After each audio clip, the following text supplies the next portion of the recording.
I'm just gonna be completely upfront and to the point.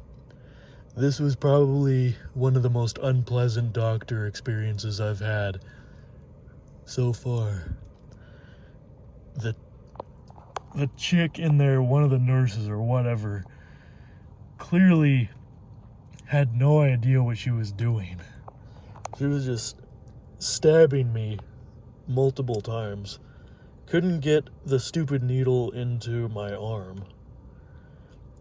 So it's like, poke me here, poke me there, poke me there. It got to the point of where she had to get some other nurse to come over here and do it. And then she did it in like 2 seconds and I didn't feel anything. Like every time that she was poking me, normally it feels like a slight pinch. But every time that she was doing it, it felt like someone was stabbing me with a knife. And now, like right here, this part right here, this whole part of my arm feels like someone punched it or something. It's just so sore. And this was not very pleasant at all. Normally when I go to the doctor, it's quick, to the point, seamless. It's still uncomfortable having a needle in my arm one way or another, but it's usually just quick and to the point. It was none of that this time. I was like almost like afraid of what was gonna happen. I don't know. I was just starting to think of like the worst possible thing that might happen is probably gonna happen right now, because this chick has no idea what she's doing. And it's like, if you are really that much of a newbie, why don't you just go back to school? Why don't you maybe go do something else, like get more experience first? I'm not particularly fond of being someone's guinea pig for them to get experience with. It's just, this was not enjoyable at all. Okay, normally when I go to the doctor, it's not like this. You know, she's just stabbing my arm. That's what it feels like. And then finally another nurse comes in and just does it for her. And I'm really tired. I didn't really sleep very much again last night. After I got home, like I had like an hour and a 20-minute drive. I left at like 11, and then I didn't get home until like almost 12:30. So I was trying to remember where I even parked my car, because the parking lot was huge. So I didn't get back until like around almost 12:30. And then I was starving all day because I barely ate anything. I had a can of peas and a can of black beans and a few of those Reese's Fast Break bars and a huge screwdriver. And that was a very strong screwdriver. Normally, you're supposed to put 50-50. So basically 50% vodka and 50% orange juice. This one that I had was more like 70% vodka and 30% orange juice. So I was pretty gone. I wouldn't say I was drunk, but I was definitely pretty buzzed. It was easily at least like 3 or 4 shots, because it was it was a regular sized glass. It wasn't one of those small like whiskey glasses or shot glasses. It was a regular full-size glass, and it was full pretty much to the top.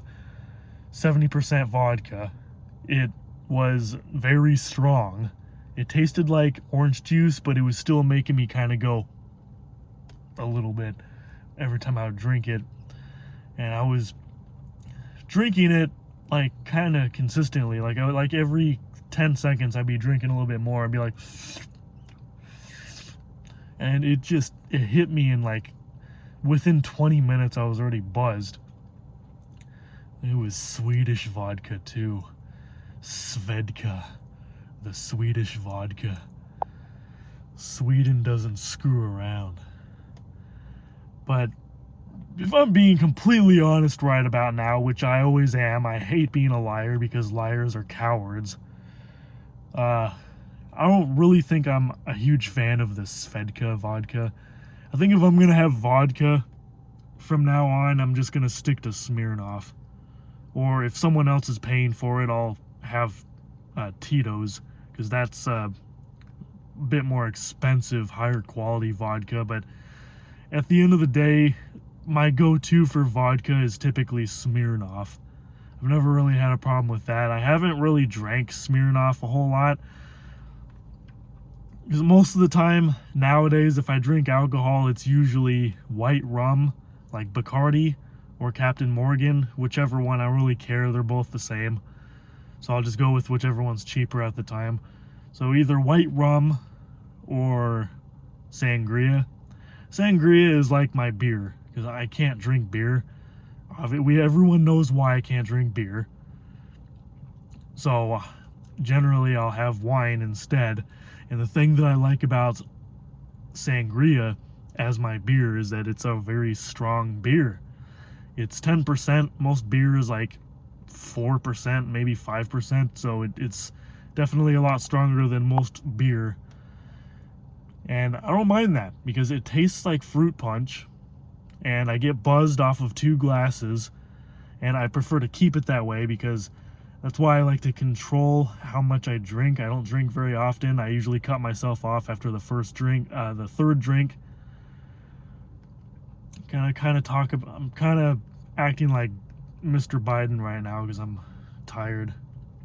It's just been a long day, and here I am talking about it, and I'm basically ending my day with complaining about this very unpleasant doctor experience.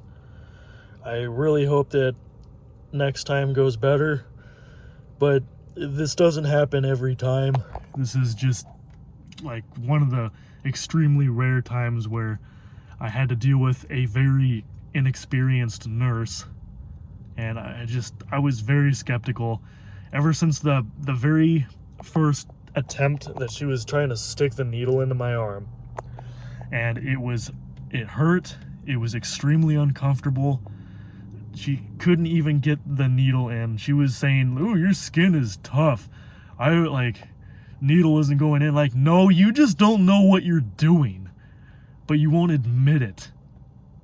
Like, you won't just let your ego take a hit for the sake of my sanity and just say that you don't know what you're doing. But whatever. I mean, I wasn't in the mood to start drama. I was just like, all I was saying was, this doesn't feel good. And then that's when another nurse came over and did it the right way, and then things were golden from that point onward. But yeah, and this stupid wrap tourniquet, this is already coming off. Last time that I had a needle, it was right there,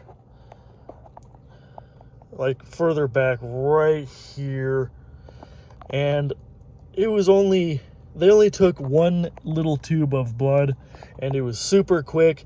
Like, the needle was in and out in like literally 10 seconds. But for some reason, I was dealing with tons of bruising, like around the needle injection site, and even like a little bit up my arm too. It was just, the bruising was just getting worse, and it lasted like a whole week before it finally went away. And I'm like, why?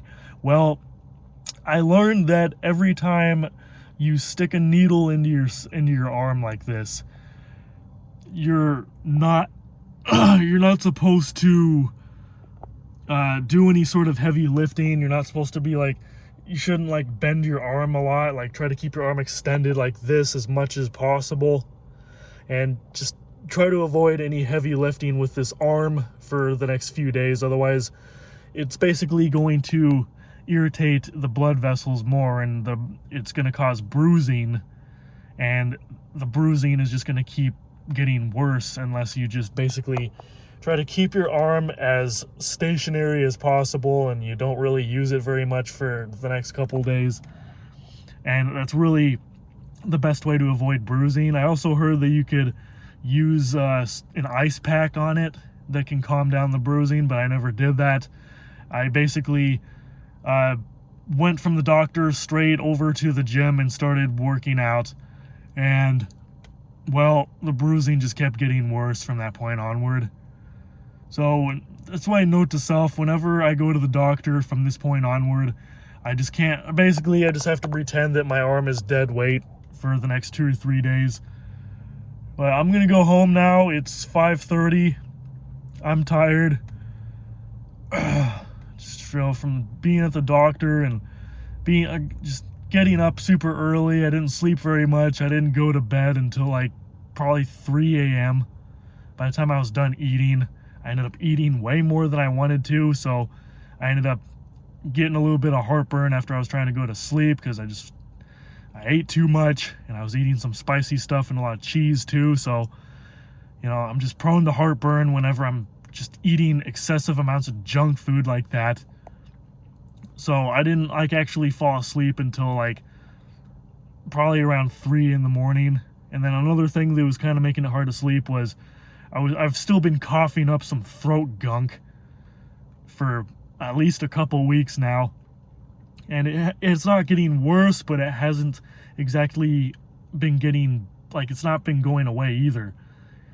So I decided to take some Mucinex.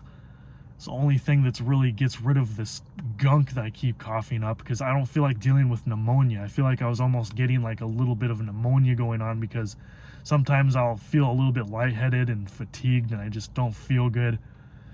So I might be getting like a tiny bit of pneumonia going on here, because I haven't really done anything about getting rid of this gunk in my throat, in my windpipe, that I keep coughing up. It's not going away. So I finally decided to take some Mucinex, because I have like 10 boxes of those just lying around and I never use them. But I didn't realize that there was a little bit of a side effect, that you shouldn't take it right before going to sleep, because it can possibly cause an elevated heart rate. So basically, I was trying to sleep and I was wondering, why is my heart beating faster than normal? I'm just lying here trying to sleep. And, you know, that took like another hour